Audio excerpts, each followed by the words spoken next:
శ్రీరామచరితం రామాయణం, సీతమ్మ హృదయం రామాయణం, వాడని కుసుమం రామాయణం, వీడని అభయం రామాయణం, తరగని శుభములు విరివిగనొసగే పావన చరితం రామాయణం. ఇలా రామాయణం గురించి ఎంత చెప్పుకున్నా తక్కువే. రామనామ మహిమతో ఓ బోయవాడు మహర్షిగా మారి అద్భుత గాథను ఈ లోకానికి అందించాడు. అయితే నాటి వాల్మీకి మొదలు నేటి ఆధునిక రచయితల వరకు ఎంతోమంది ఆ మహిమాన్విత రామగాథను ఎన్నో సాహిత్య రూపకాలుగా ఈ లోకానికి అందించారు, అనేక భాషల్లో అనువదించారు. మరి ఇంతటి అపురూప రామచరితం ఎన్ని రూపాలలో ప్రజల ముందుకు వచ్చిందో, ఎన్ని భాషల్లో అనువాదమైందో తెలియచెప్పేందుకు భక్తి టీవీ చేసిన అతి చిన్న ప్రయత్నమే ఈ రామాయణం అజరామరం.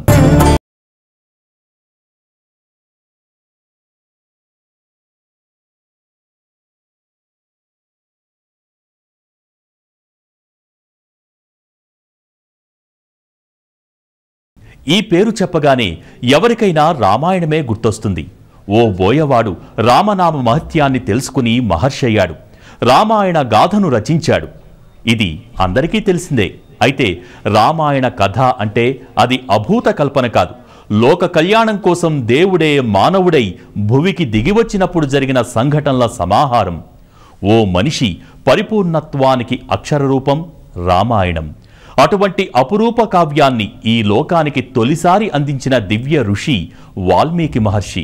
ఆ కావ్యంలో ఏముందో, ఆ విశేషాలేంటో ఇప్పుడు తెలుసుకుందాం. వాల్మీకి మహర్షి ఏ లోక కళ్యాణం కోసమైతే శ్రీరాముడు త్రేతాయుగంలో అవతరించాడో ఆ త్రేతాయుగంలోనే జన్మించిన దివ్యర్షి వాల్మీకి. ఆయన ఆదికవి, ఆయన తొలి గురువు. భగవత్ సంకల్పం కారణంగా వాల్మీకి శ్రీమద్ రామాయణాన్ని రచించగలిగాడు. వాల్మీకి రచించిన శ్రీరామగాథకే సంపూర్ణ రామాయణమని, వాల్మీకి రామాయణమని పేరు. ఇందులో 24,000 శ్లోకాలుంటాయి. ఆ 24,000 శ్లోకాల్లో 100,000,000 అక్షరాలు ఉంటాయని ప్రతీతి. తపస్వాధ్యాయ నిరతం తపస్వి వాగ్విదాం వరం నారదం పరిపప్రచ్ఛ వాల్మీకిర్ మునిపుంగవం అనే శ్లోకంతో ప్రారంభమయ్యే వాల్మీకి రామాయణంలో బాలకాండ, అయోధ్యకాండ, అరణ్యకాండ, కిష్కింధకాండ, సుందరాకాండ, యుద్ధకాండ పేరిట 6 భాగాలుంటాయి. ఒక్కో కాండలో సర్గల పేరిట ఉపభాగాలు ఉంటాయి. అలా బాలకాండలో 77 సర్గలు, అయోధ్యకాండలో 119 సర్గలు, అరణ్యకాండలో 75 సర్గలు, కిష్కింధకాండలో 67 సర్గలు, సుందరాకాండలో 68 సర్గలు, యుద్ధకాండలో 131 సర్గలు ఉన్నాయి. శ్రీరామ జననం మొదలు శ్రీరామ పట్టాభిషేకం వరకు ఉన్న సమగ్ర స్వరూపమే వాల్మీకి రామాయణం. వాల్మీకి విరచిత రామాయణంలో దశరథుడు పుత్రకామేష్టి యాగం చేయడం, శ్రీరామ జననం, విశ్వామిత్రుడి యాగరక్షణకు శ్రీరాముడు వెళ్లడం, శివధనుర్భంగం, కళ్యాణ వైభోగం, అరణ్యవాసం, పాదుకా పట్టాభిషేకం, సీతాపహరణం, వాలివధ, వారధి నిర్మాణం, రావణ సంహారం, అయోధ్యకు పునరాగమనం, శ్రీరామ పట్టాభిషేకం, ఈ 6 కాండాల్లో సంక్షిప్తంగా ఉన్న రామాయణ గాథ ఇది. అయితే మన సినిమాల్లోనూ వివిధ రామాయణాల్లో పేర్కొన్న విధంగా వాల్మీకి రచించిన సంపూర్ణ రామాయణంలో లక్ష్మణరేఖ, రావణుడు తనను తాకితే భస్మమైపోతావని సీతాదేవి శాపం, ఉడుత భక్తి వంటి ఘట్టాలు ఉండవు. మొత్తంగా వాల్మీకి రచించిన సంపూర్ణ రామాయణమే ఆది కావ్యంగా తొలి శ్రీరామ గాథగా వినతికెక్కింది. సంపూర్ణ రామాయణాన్ని రచించిన వాల్మీకి మహర్షి మరో 4 రామాయణాలను కూడా రచించాడన్న సంగతి మీకు తెలుసా? అవును, వాల్మీకి మహర్షి సంపూర్ణ రామాయణాన్నే కాక మరో 4 రకాల రామాయణాలను రచించాడు. సంపూర్ణ రామాయణానికి వాటికి ఎంతో వ్యత్యాసం కనిపిస్తుంది. కథలోనూ కొంత మార్పు చేర్పులుంటాయి. ఇది ఒక విశేషమైతే వాల్మీకితో పాటు ఎంతోమంది త్రేతాయుగం నాటి పురాణ పురుషులు సైతం రామాయణాన్ని రచించారు. ఆ వివరాలు, విశేషాలు మీరు తెలుసుకోండి. వాల్మీకి రచించిన రామాయణ గాథ అనగానే ఎవరికైనా శ్రీమద్ రామాయణమే స్ఫురణకు వస్తుంది. కానీ ఆనంద రామాయణం, ఆధ్యాత్మ రామాయణం, అద్భుత రామాయణం, వశిష్ఠ రామాయణం, ఉత్తర రామాయణం అనే మరో 5 రామాయణాలు కూడా వాల్మీకి మహర్షి రచించారు. అంటే వాల్మీకి మొత్తంగా 6 రామాయణాలు రాశారన్నమాట. సంపూర్ణ రామాయణం తర్వాత వాల్మీకి మహర్షి చేసిన రచన ఆనంద రామాయణం. ఇందులో మనకు తెలిసిన తెలియని విశేషాలు అనేకం ఉన్నాయి. తన మరణానికి కారణం కౌసల్య దశరథులకు జన్మించే బాలుడు అని తెలుసుకున్న రావణుడు కౌసల్యను అపహరించటం, దశరథుడు ఆమెను విడిపించటం ఇందులో మనకు కనిపించే కొత్త కోణం. ఆ తర్వాతి కథ మొత్తం యథాతథమే అయినా రావణుడు ఆత్మలింగాన్ని పొందేందుకు జరిగే ఘట్టాలు, రామేశ్వర క్షేత్రంలో శ్రీరామచంద్రుడి సైకతలింగ ప్రతిష్ఠ ఈ ఆనంద రామాయణంలో కనిపిస్తాయి. వాల్మీకి రచించిన మరో రామాయణ గాథ ఆధ్యాత్మ రామాయణం. ఇందులో శ్రీరామచరితాన్ని సాక్షాత్తు శివుడే పార్వతికి వివరిస్తున్నట్టుగా ఉంటుంది. ఇందులో రాముడు క్షత్రియుడిగా కాక బ్రాహ్మణుడిగా కనిపిస్తాడు. రావణుడు సీతను అపహరించే సమయంలో అసలైన జానకి అగ్నిదేవుడి రక్షణలో ఉంటుందని, ఆమెకు బదులుగా వేదవతి జానకీదేవిగా లంకేశ్వరుడి చెరలో ఉంటుందనే కథ ఈ ఆధ్యాత్మ రామాయణంలోనిదే. ఇందులో ప్రధానంగా లక్ష్మణుడికి రాముడు బ్రహ్మజ్ఞానం గురించి ఆధ్యాత్మ బోధ చేస్తాడు. అందుకే దీనికి ఆధ్యాత్మ రామాయణం అనే పేరు. ఇక వాల్మీకి రచించిన మరో రచన అద్భుత రామాయణం.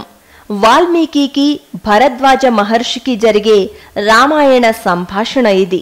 అయితే ఇందులో శ్రీరామ జననం, విశ్వామిత్ర యాగరక్షణ వంటివి ఉండవు. కథ నేరుగా శ్రీరాముడు సీతా సమేతుడై అయోధ్యలో ప్రవేశించడంతో ఆరంభమవుతుంది. ఇందులో హనుమంతుడికి రాముడు అద్భుత రీతిలో బ్రహ్మజ్ఞానాన్ని ఉపదేశిస్తాడు. అందుకే దీనికి అద్భుత రామాయణం అని పేరు. మిగతా కథంతా సంపూర్ణ రామాయణంలో ఉన్నదే ఉంటుంది. వాల్మీకి రచించిన 5వ రామాయణం వశిష్ఠ రామాయణం. ఇది కేవలం రాముడి బాల్యం, యవ్వనం గురించి తెలిపే రచన. విద్యాభ్యాసం పూర్తి చేసుకుని వచ్చిన రాముడు బయటి ప్రపంచాన్ని చూసి విరక్తి చెందుతాడు.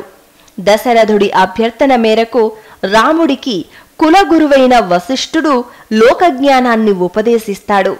జీవితంలో చావు, పుట్టుకలు, ధనవంతులు, పేదలు వంటివన్నీ సహజమని చెబుతాడు. అందుకే దీనికి వశిష్ఠ రామాయణం అని పేరు. దీనికే యోగ వశిష్ఠమనే మరో పేరు కూడా ఉంది. సంపూర్ణ రామాయణం తర్వాత తన కళ్ళెదుటే జరిగిన లవకుశల జన్మ వృత్తాంతాన్ని ఉత్తర రామాయణంగా రచించారు వాల్మీకి మహర్షి.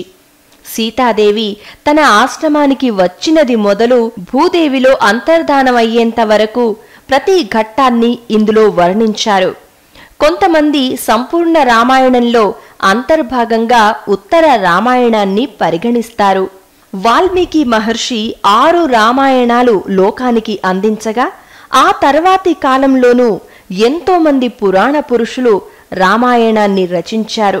శ్రీరాముణ్ణి కనులారా దర్శించిన హనుమంతుడు, విభీషణుడు, సుగ్రీవుడు, సుమంత్రుడు, విశ్వామిత్రుడు తదితరులు ఎంతో మంది రామాయణాలను రచించారు.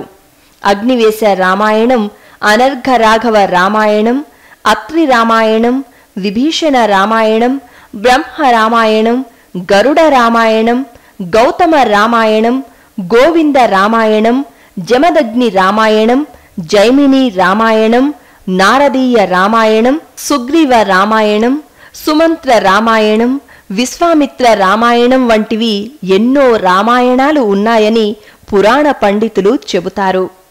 ఇక ఆ తర్వాతి కాలంలో వేదవ్యాస మహర్షి సైతం రామగాథను రచించారు. శ్రీమద్ భాగవతంలోని 9వ స్కంధంలో రామగాథ ఉంది. మహాభారతంలోని రామోఖ్యాన పర్వంలోనూ శ్రీరామచరితం కనిపిస్తుంది. విష్ణు పురాణంలోనూ రామావతార ఘట్టం ఉంది. వాల్మీకి మహర్షి ఈ లోకానికి అందించిన రామాయణ పూజా కుసుమాన్ని ఆ తర్వాతి కాలంలో ఎంతో మంది కవులు, పండితులు, వేదవేత్తలు తమదైన శైలిలో రచించారు. కొందరు ఉన్నది ఉన్నట్టు రచించారు, మరికొందరు కల్పితాలు రచించారు. ఇంకొందరు వివిధ రామాయణాలను సమన్వయం చేస్తూ రచనలు సాగించారు. అయినప్పటికీ వాటిలోని రామమహిమ సారం మాత్రం యథాతథంగా ఉంటుంది. చారిత్రక ఆధారాల అనుసారం వాల్మీకి అందించిన రామాయణ గాథను తొలిసారి పునర్లిఖించినది భట్టి అనే కవి. అయితే ఆయన సంస్కృతంలోనే తిరగరాశాడు. ఆ తర్వాతి కాలంలో 12వ శతాబ్దంలో తమిళ కవి కంప రామావతారం పేరిట తమిళ భాషలో వాల్మీకి రామాయణాన్ని అనువదించాడు. ఈ కావ్యం కంప రామాయణంగా ప్రసిద్ధిగాంచింది. మాధవ ఖండలి అనే కవి 14వ శతాబ్దంలో సప్తకాండ రామాయణం పేరిట అస్సామీ భాషలోకి అనువదించాడు. ఆ తరువాతి కాలంలో 1576లో గోస్వామి తులసీదాసు రచించిన రామచరిత మానసం లోక ప్రసిద్ధిగాంచింది. రామచరిత మానసంకు మూలాధారం వాల్మీకి రామాయణమే అయినా ఎన్నో కొత్త కల్పనలను తులసీదాసు తన రచనలో జోడించాడు. మరాఠీలో సంత్ ఏక్నాథ్ మహారాజ్ రచించిన భావార్థ రామాయణం లోక విఖ్యాతిగాంచింది. 14వ శతాబ్దంలోనే కృత్తివాసుడనే కవి కృత్తివాస రామాయణం బెంగాలీ భాషలోనూ, అదే శతాబ్దంలో సంపూర్ణ రామాయణ్ పేరిట బలరాముడనే కవి ఒరియా భాషలోనూ, 16వ శతాబ్దంలో తోరవె రామాయణ పేరిట నరహరి అనే కవి కన్నడ భాషలోనూ అనువదించారు. ఆయా మాతృభాషా రాష్ట్రాల్లో అనువాదిత రామాయణాలు ప్రసిద్ధిగాంచాయి. ఇవే కాక దాదాపు అన్ని భారతీయ భాషల్లోనూ రామాయణ కావ్యం వివిధ సాహిత్య రూపకాల్లో అనువాదితమైంది. అపూర్వ శ్రీరామ కావ్యానికి తెలుగు సాహితీలోకం సైతం పట్టాభిషేకం చేసింది. కావ్యాలుగా, నాటికలుగా, నవలలుగా, వెండితెర దృశ్యమాలికలుగా ఆవిష్కరించింది. నాటి తిక్కన మొదలుకుని నేటి పుల్లెల శ్రీరామచంద్రుడి వరకు ఎందరో మహానుభావులు శ్రీరాముని కథకు తెలుగుతనాన్ని జోడించారు. కవులే కాదు, కవయిత్రులు సైతం రామామృతాన్ని పంచారు. వివిధ భాషల్లో ఎన్ని రకాల రామాయణాలు వెలువడ్డా తెలుగులో మాత్రం ఎక్కువగా వాల్మీకి రామాయణాన్ని ప్రామాణికంగా తీసుకుని రచించారు. తేట తెలుగు భాషలో శ్రీమద్ రామాయణం అనే అమృతాన్ని ఎంతో మంది ప్రఖ్యాత సాహితీమూర్తులు మనకు పంచారు. వారిలో తొలిగా చెప్పుకోవలసింది తిక్కన గురించి. రామాయణాన్ని తెలుగులో అనువదించిన తొలి కవి తిక్కన. ఆయన రచించిన నిర్వచనోత్తర రామాయణంలో అనేక కవితా విశేషాలు కనిపిస్తాయి. ఆ తరువాత గోన బుద్ధారెడ్డి 14వ శతాబ్దంలో రామాయణాన్ని రచించారు. శ్రీ రంగనాథ రామాయణం పేరిట బుద్ధారెడ్డి రచించిన రంగనాథ రామాయణం తొలి తెలుగు సమగ్ర రామాయణ అనువాదంగా పేరుగాంచింది. ఇక ఆ తరువాత కవయిత్రి ఆతుకూరి మొల్ల రామాయణాన్ని తెలుగులోకి అనువదించింది. తెలుగు సాహితీ లోకంలో అపూర్వ కవయిత్రి మొల్ల.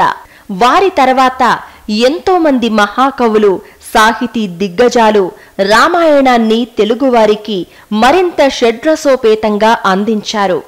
వావికులను సుబ్బారావు రచించిన శ్రీమదాంధ్ర వాల్మీకి రామాయణం, కూచిమంచి తిమ్మన రచించిన అచ్చ తెలుగు రామాయణం, చెదలవాడ సుందరరామ శాస్త్రి అందించిన వాల్మీకి రామాయణం, సుఖబ్రహ్మాశ్రమం శ్రీ విద్యా ప్రకాశానందగిరి స్వామివారు వెలువరించిన రామాయణ రత్నాకరం తదితర పుస్తకాలు రామాయణ గాథను మరింత చేరువ చేశాయి. వీరే కాక శ్రీపాద సుబ్రహ్మణ్య శాస్త్రి, దేతవోలు రామబ్రహ్మం, చలమచర్చ వెంకట శేషాచార్యులు, ఉషశ్రీ తదితరులు రచించిన రామాయణాలు సైతం ప్రసిద్ధిగాంచాయి. విశ్వనాథ సత్యనారాయణ రచించిన రామాయణ కల్పవృక్షానికి జ్ఞానపీఠ పురస్కారం లభించడం ఆ పుస్తకం గొప్పతనాన్ని తెలియచేస్తోంది. ఇటీవల పద్మశ్రీ పుల్లెల శ్రీరామచంద్రుడు రచించిన వాల్మీకి రామాయణం యథామూలానువాదం విమర్శకుల ప్రశంసలందుకుంది. వీరితో పాటు సోమరాజు సుశీల, భావరాజు వరలక్ష్మి, సిహెచ్ స్వరాజ్యలక్ష్మి, పావని నిర్మల ప్రభావతి వంటి రచయిత్రులు సైతం కవయిత్రి మొల్లబాటలో నడిచి రామాయణానికి తెలుగు వెలుగులద్దారు. శ్రీమద్ రామాయణం విశ్వజననీయ గ్రంథం. అందుకే ప్రపంచంలోని అనేక భాషల్లో రామాయణాన్ని అనువదించారు. అయితే వారి వారి దేశ కాల పరిస్థితులను అనుసరించి కొద్దిపాటి మార్పులు చేర్పులు చేసుకున్నారు. భారతీయతకు ప్రతీకలైన బౌద్ధ, జైన, సిక్కు మతాలలోనూ రామాయణ ప్రస్తావన ఉంటుంది. అయితే అన్ని చోట్ల చాలా చిత్రమైన ప్రత్యేకతలు కనిపిస్తాయి. ఆ విశేషాలేమిటో ఇప్పుడు వీక్షిద్దాం. హైందవ మతంలో ఎనలేని ఖ్యాతి ఉన్న రామాయణాన్ని ఇతర మతాలు కూడా అనుసరించాయి. భిన్నత్వంలో ఏకత్వానికి ప్రతీకగా నిలిచే భారతీయ మతాలన్నీ రామాయణాన్ని విశ్వసిస్తాయి. బౌద్ధులు విశ్వసించే రామాయణంలో దశరథుడు అయోధ్యకు కాక వారణాసికి రాజుగా కనిపిస్తాడు. బౌద్ధ రామాయణంలో సీతాపహరణమే ఉండదు. ఇక జైనులు విశ్వసించే రామాయణంలో రావణుణ్ణి రాముడికి బదులుగా లక్ష్మణుడు చంపుతాడు. రాముడు వైరాగ్యంతో సన్యాస దీక్షను స్వీకరిస్తాడు. గురు గోబింద్ సింగ్ రచించిన సిక్కుల రామాయణంలో రాముణ్ణి కేవలం ఎలాంటి మహిమలు లేని మానవ మూర్తిగానే చూపుతారు. ఇక విదేశీ భాషల్లోనూ రామాయణం అనువాదితమైంది. థాయిలాండ్కు చెందిన లావో భాషలో రచించిన ప్రాలక్ ప్రారామ్ రామాయణ కావ్యంలో రామలక్ష్మణులను బుద్ధుడి పూర్వజన్మ అవతారాలుగా పేర్కొంటారు. మలేషియన్ భాషలో రచించిన హికయత్ శరీరామాలో రాముడి పాత్ర కంటే లక్ష్మణుడి పాత్రకే అధిక ప్రాధాన్యతనిస్తారు. కాంబోడియా భాషలో రచించిన రియామ్కేర్ రామాయణంలో అసలు హనుమంతుడి పాత్రే కనిపించదు. థాయ్ భాషలోని రామ్కెయిన్లో సీతాదేవిని రావణుడి కుమార్తెగా పేర్కొన్నారు. బాలీ భాషలో రామాయణం రామకవక పేరిట అనువాదితమైంది. ఇటీవలి కాలంలో సుమారు 50కి పైగా భాషల్లో రామాయణాన్ని అనువదించారు.